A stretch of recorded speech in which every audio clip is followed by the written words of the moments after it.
Jamen, formålet med den her lille øvelse her, det er at vise sammenhæng mellem vores forskellige motivationsteorier i faget ledelse i praksis.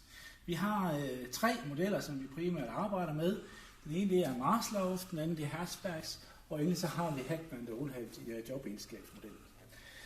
Som I ved, så har vi 5 niveauer her i Maslow. Det ene det er det fysiologiske, det næste det er tryghed, og det tredje det er sociale, og så har vi endelig egobehovene her, og så har vi selvrealisering øverst oppe. De 3 nederste niveauer herover, sådan cirka, det svarer nogenlunde, som også illustreret i bogen, til vedligeholdelsesfaktorerne over ved Herzbergs tofaktorteori.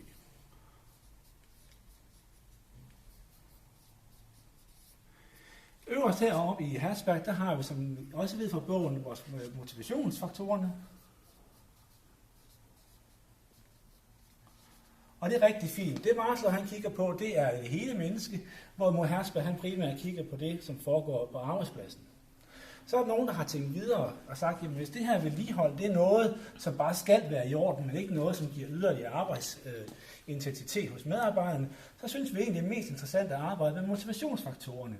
Det har Heckman og Ohlham så taget videre, om man så må sige, og puttet over i deres jobegenskabsmodel, som siger, at arbejdsgiveren dybest set skal koncentrere sig om at holde øje med, hvad er det for noget jobindhold, vi har til vores medarbejdere. Altså får de brugt forskellige evner, og får de skabt en variation i jobbet, får de mulighed for feedback og autonomi, osv. osv.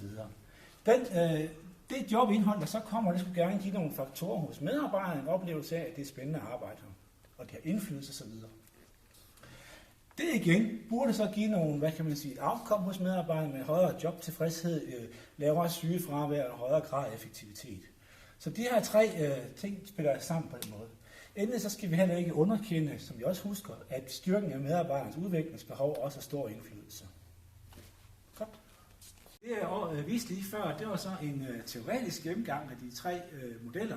Jeg vil gerne prøve at illustrere et eksempel ved hjælp af en faktor, som ikke hører med i motivationsfaktoren, men altså vedligeholdsfaktorer. Og bagefter vil jeg gerne illustrere et eksempel, hvor vi arbejder i motivationsfaktorerne hele vejen hen igennem systemet. Eksemplet uden, og der kommer i motivationsfaktoren, det er løn. Løn ligger hernede i det fysiologiske behov, og bliver derved så overført direkte til vedligeholdelsesfaktoren herover ved Herzbergs tofaktorteori. Og endelig kan man sige, så er det en af de ting, som Heckman og Ohlham ikke tager ved, når det er sådan, at de arbejder med motivationsfaktoren. Så derfor ryger løn, om man så må sige, derned, og ikke er med i modellen. Stop.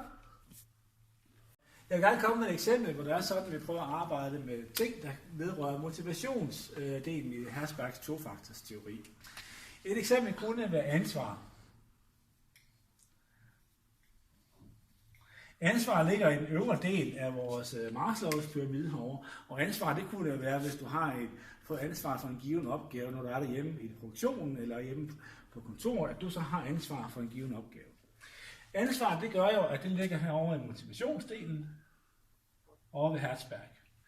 Og igen kan man sige, jamen det at du får ansvar fra din arbejdsgiver, det gør, at du igen er herovre, hvor det er sådan, at du ligger over i jobegenskaber. Det er altså egenskaber for job. Det er altså en egenskab at få ansvar. Og derved så får du en oplevelse af, at du har indflydelse. Og igen kan man sige, det giver dig en oplevelse af, at du har lyst til at komme på arbejde. Det giver en høj grad af tilfredsstillelse. Plus at du har mulighed for at få feedback osv. Så endelig, så bør det igen give, at du har en lavere sygefravær, en højere motivation og en bedre kvalitet i dit arbejde. Og det kan man sige, på den måde, så har vi vist en sammenhæng mellem vores 3 motivationsfaktorer, altså over for Maslow, der har med det hele mennesker at gøre, over til Herzberg, der kigger på arbejdslivet, og endelig over i Heckman og Ohlham, som tager ved Herzbergs motivationsteorier og arbejder videre med dem.